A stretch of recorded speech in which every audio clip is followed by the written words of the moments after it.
மெய்யான சாட்சி. என்னை குறித்து நானே சாட்சி கொடுத்தால் என் சாட்சி மெய்யாயிராது. என்னை குறித்து சாட்சி கொடுக்கிறவர் வேறொருவர் இருக்கிறார். அவர் என்னை குறித்து கொடுக்கிற சாட்சி மெய்யான சாட்சி என்று அறிந்திருக்கிறேன். நீங்கள் யோவானிடத்தில் ஆள் அனுப்பி விசாரித்தீர்கள். அவன் சத்தியத்திற்கு சாட்சி கொடுத்தான். நான் ஏற்றுக்கொள்கிற சாட்சி மனுஷருடைய சாட்சி அல்ல.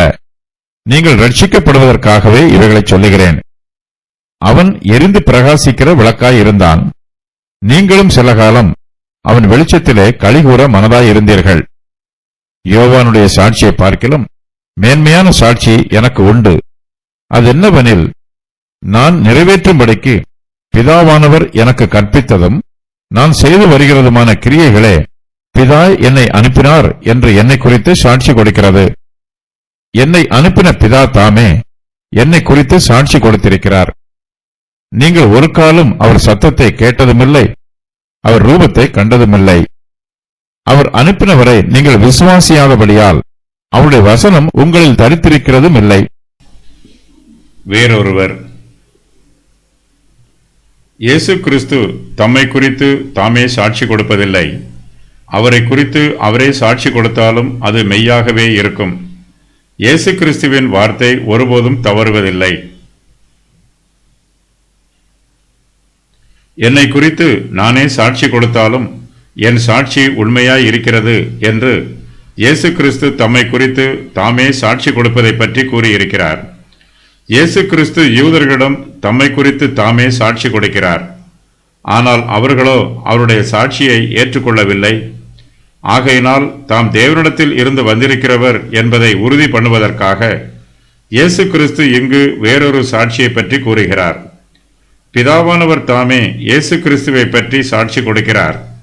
என்னை குறித்து சாட்சி கொடுக்கிறவர் வேறொருவர் இருக்கிறார் என்று பிதாவை பற்றி இயேசு குறிப்பிடுகிறார். குமாரனுடைய ஊழியத்தை பிதாவானவர் அங்கீகரித்து முத்திரை பதித்திருக்கிறார். இயேசு கிறிஸ்துவை குறித்து பிதாவானவர் கொடுக்கிற சாட்சி மெய்யான சாட்சியாக இருக்கிறது. இயேசு கிறிஸ்து ஞானஸ்நானம் பெற்றபோது வானத்தில் இருந்து ஒரு சத்தம் உண்டாயிற்று.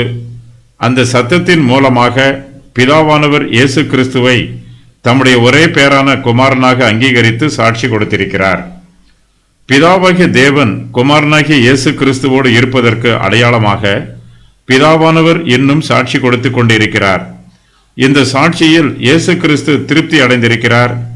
தம்மை குறித்து பிதாவானவர் கொடுக்கிற சாட்சி மெய்யான சாட்சி என்று தாம் அறிந்திருப்பதாக இயேசு கிறிஸ்து இங்கு விவரிக்கிறார். இயேசு கிறிஸ்து பொய் கூறாதவர். ஆகையினால் அவரை குறித்து அவர் கூறும் சாட்சி மெய்யாகவே இருக்கிறது. என்றாலும் நியாயப்பிரமாணத்தின் பிரகாரம் ஒரு சாட்சி ஏற்றுக்கொள்ளப்பட வேண்டும் என்றால் 2 அல்லது 3 சாட்சிகள் அதை உறுதி பண்ண வேண்டும். பிதாவானவரே தமது குமாரனாகிய இயேசு கிறிஸ்துவை குறித்து சாட்சி கொடுக்கிறார். இந்த வசனத்தில் இயேசு கிறிஸ்து யோவான் ஸ்நானனை பற்றி கூறவில்லை. அவர் ஏற்கனவே இயேசுவை பற்றி சாட்சி கூறி வருகிறார். இந்த வசனத்தில் இயேசு பிதாவை குறிப்பிடுகிறார்.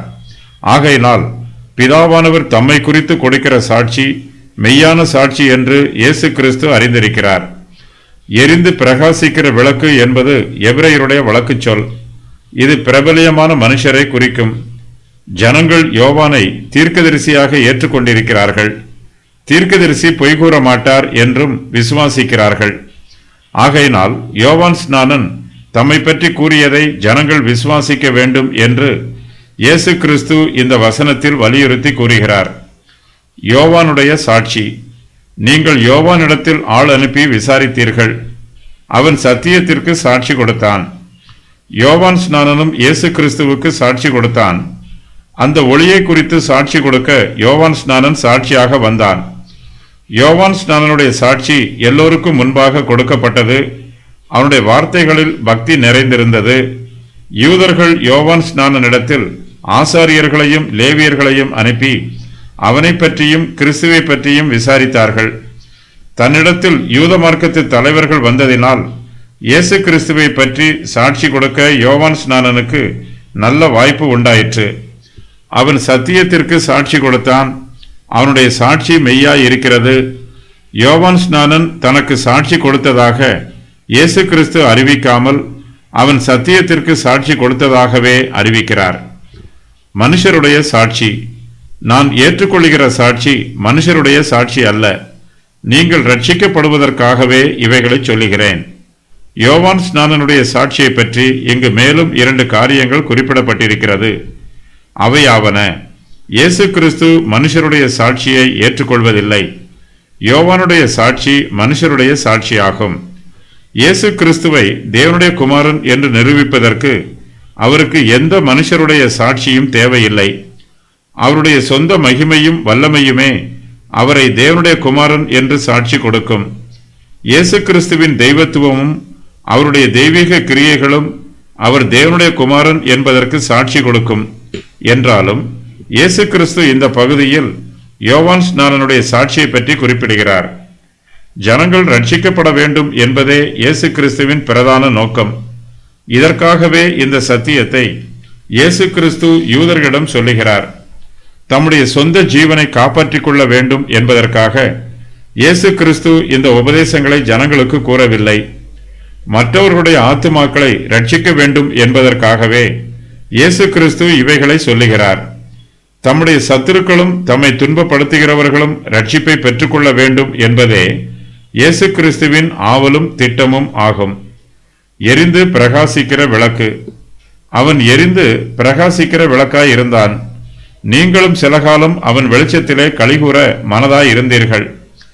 ஜனங்கள் யோவான் ஸ்நானன் மீது அதிக மதிப்பும் மரியாதையும் வைத்திருந்தார்கள்.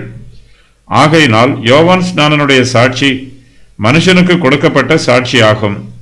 யோவான் ஸ்நானன் எரிந்து பிரகாசிக்கிற விளக்காக இருக்கிறான். இவன் ஒரு சாதாரணமான விளக்குதான். இயேசு கிறிஸ்துவே பிரதான விளக்காக இருக்கிறார். யோவான் ஸ்நானனுடைய விளக்கு இயேசு கிறிஸ்துவின் விளக்கை போல பிரகாசமாக இராது. இயேசு கிறிஸ்துவே பிரதான மெய்யான விளக்காக இருக்கிறவர். யோவான் ஸ்நானன் எரிகிற விளக்காக இருக்கிறான். ஒரு விளக்கு எரியும் போது அது தன்னுடைய கடமையை செய்கிறது.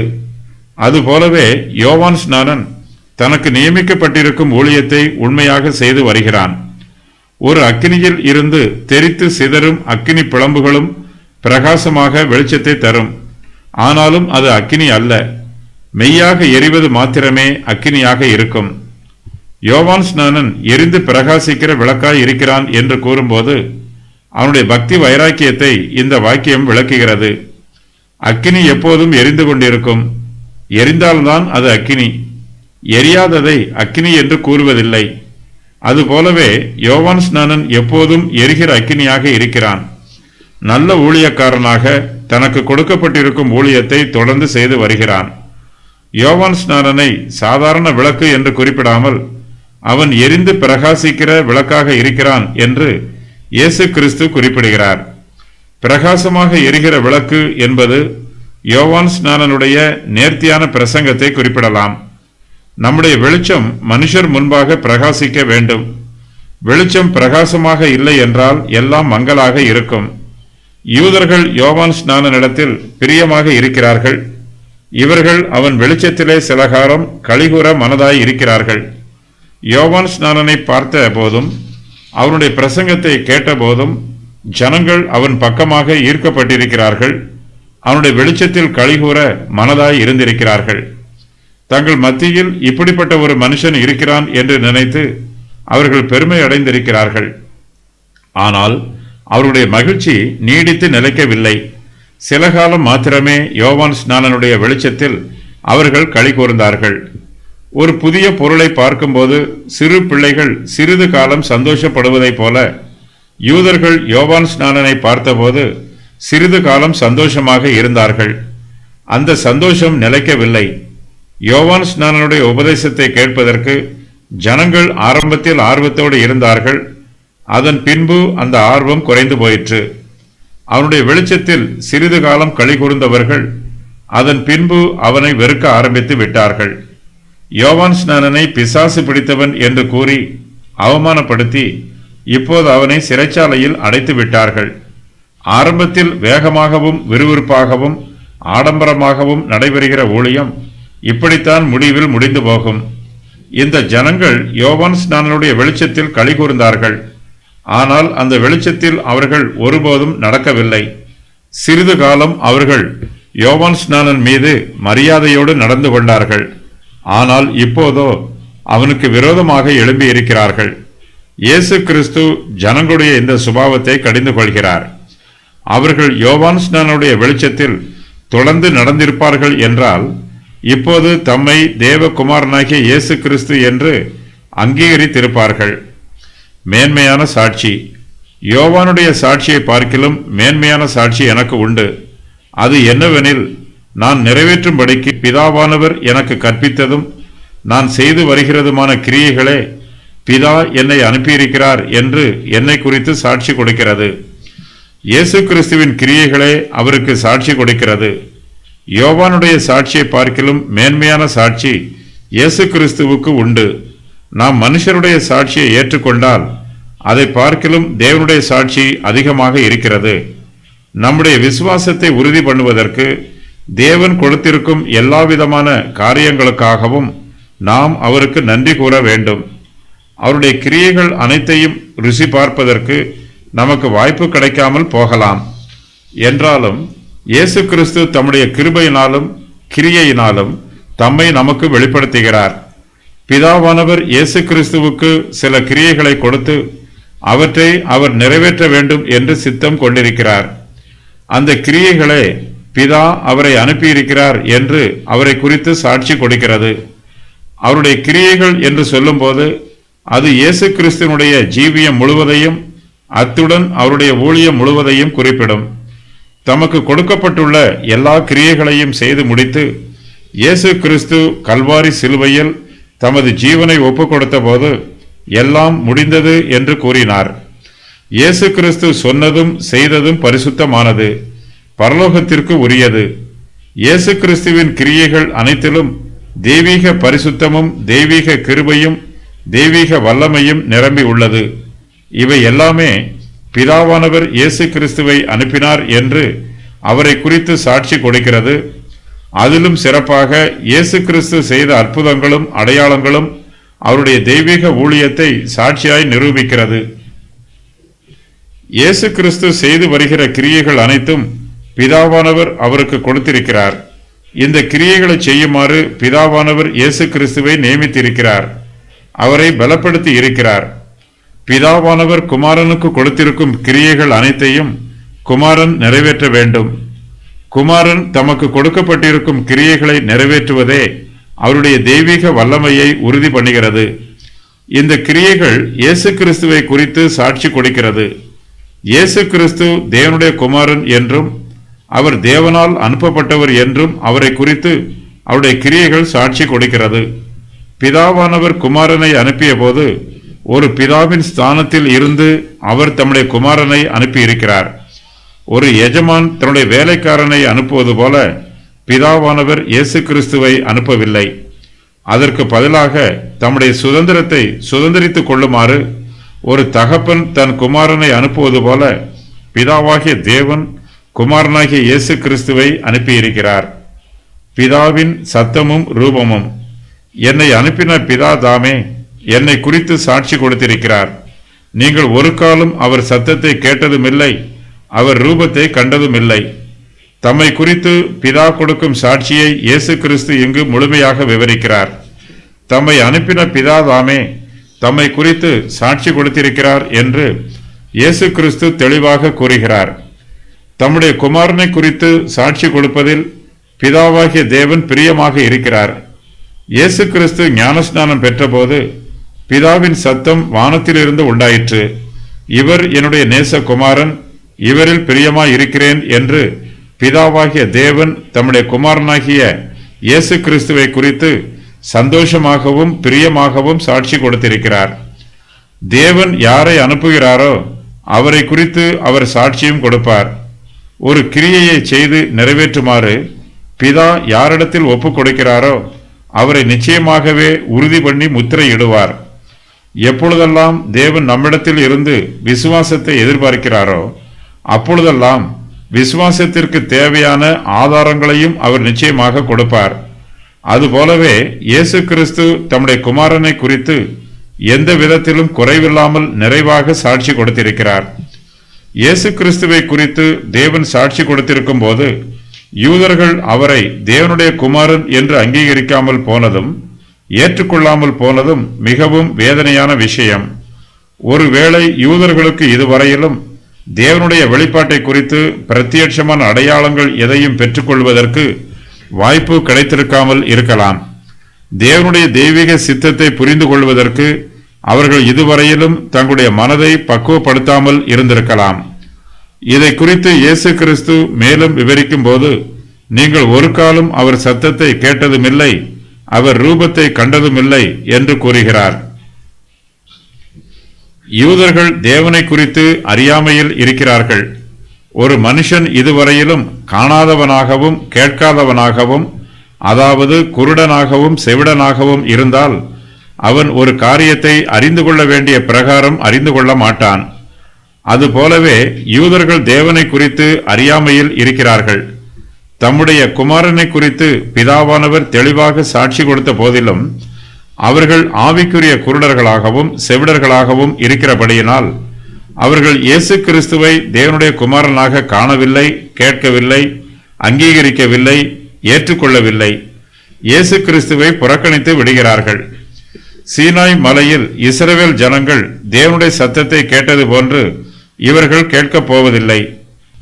மற்றவர்கள் மத்தேயு 3:17, 17:5 ஆகிய வசனங்களில் தேவனுடைய சத்தத்தை கேட்டது போன்றும் இவர்கள் கேட்கப் போவதில்லை.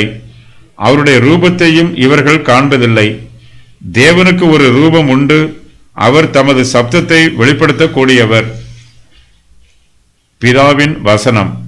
அவர் அனுப்பினவரை நீங்கள் விசுவாசியாதபடியால் அவருடைய வசனம் உங்களில் தரித்திருக்கிறதும் இல்லை. மிகவும் சாதாரண வழிகளில் பிதாவாகிய தேவன் தம்மை பற்றி ஜனங்களுக்கு வெளிப்படுத்தி இருக்கிறார். ஆனால் அவர்களோ அவருடைய சத்தத்தை கேட்டதுமில்லை, அவருடைய ரூபத்தை கண்டதுமில்லை. தேவனுடைய வசனம் அவர்களில் தரித்திருக்கிறதும் இல்லை. தேவனுடைய வார்த்தை யூதர்கள் மத்தியிலே அறிவிக்கப்பட்டது. அது அவர்கள் மத்தியில் இருந்தாலும் அந்த வசனம் அவர்களுக்குள் இல்லை. அவர்களுடைய இருதயத்தில் கர்த்தருடைய வசனம் இடம்பெறவில்லை. அவர்களுடைய ஆத்துமாக்களை தேவனுடைய வார்த்தை ஆளுகை செய்யவில்லை. அவர்களுடைய காதுகளில் தேவனுடைய வசனம் ஒலிக்கவில்லை. தேவனுடைய வசனத்தின் பிரகாசம் அவர்கள் கண்களுக்கு தெரியவில்லை. தேவனுடைய வாக்கியங்கள் யூதர்களிடத்தில் ஒப்புவிக்கப்பட்டது விசேஷித்த மேன்மையாகும். அந்த வாக்கியங்களை அவர்கள் விசுவாசியாமற் போனாலும் அவர்களுடைய அவிசுவாசம் தேவனுடைய உண்மையை அவமாக்காது. தேவனுடைய வசனம் அவர்களுடைய இருதயத்தை நிரப்பி இருக்குமானால் அவர்கள் இயேசு கிறிஸ்துவை தேவனுடைய குமாரனாக அங்கீகரித்திருப்பார்கள். ஆனால் தேவனுடைய வசனமோ அவர்களில் தரித்திருக்கிறதில்லை. ஒரு சிலர் தேவனுடைய வசனத்தை கேட்கிறார்கள். ஒரு சில வசனங்கள் அவர்களுக்கு மிகவும் பிடித்திருக்கிறது. சிறிது காலம் அதை பற்றி தியானிக்கிறார்கள். ஆனால் அந்த வசனம் அவர்களுக்குள் தரித்திருக்காதபடியினால் அவர்கள் அந்த வசனத்தை விரைவில் மறந்து விடுகிறார்கள். ஒரு வீட்டிற்கு வந்து போகும் விருந்தாளியைப் போல தேவனுடைய வசனம் அவருடைய இருதயத்திற்குள் அவ்வப்போது வந்து போகிறது. ஒரு வீட்டிற்கு சொந்தக்காரர் அந்த வீட்டில் தங்கியிருப்பது போல தேவனுடைய வசனம் அவர்களுடைய உள்ளத்தில் தங்கியிருக்கவில்லை, தரித்திருக்கவில்லை. பிதாவானவர் அனுப்பினவரை அவர்கள் விசுவாசியாதபடியால் அவருடைய வசனம் அவர்களில் தரித்திருக்கிறதில்லை. நமக்குள் தேவனுடைய வசனமும் தேவனுடைய ஆவியானவரும் தேவனுடைய கிருபையும் தங்கியிருக்க வேண்டும். அப்போதுதான் தேவன் நமக்கு எதை அனுப்புகிறாரோ அதை விசுவாசத்தோடும் பயபக்தியோடும் ஏற்றுக்கொள்ள முடியும். தேவனுடைய வசனம் நமக்குள் தங்கியிருந்தால் மாத்திரமே தேவன் அனுப்பியிருக்கிற அவருடைய குமாரனாகிய இயேசு கிறிஸ்துவை நாம் விசுவாசிப்போம். யூதர்களுக்கு மத்தியில் தேவனுடைய வசனம் அதிகமாக பிரசங்கிக்கப்பட்டாலும் அவருடைய வசனம் அவருடைய உள்ளத்தில் தரித்திருக்கவில்லை. ஆகையினால் தேவன் அனுப்பியிருக்கிற அவருடைய ஒரே பேரான குமாரனாகிய இயேசு கிறிஸ்துவை அவர்கள் விசுவாசிக்கவில்லை.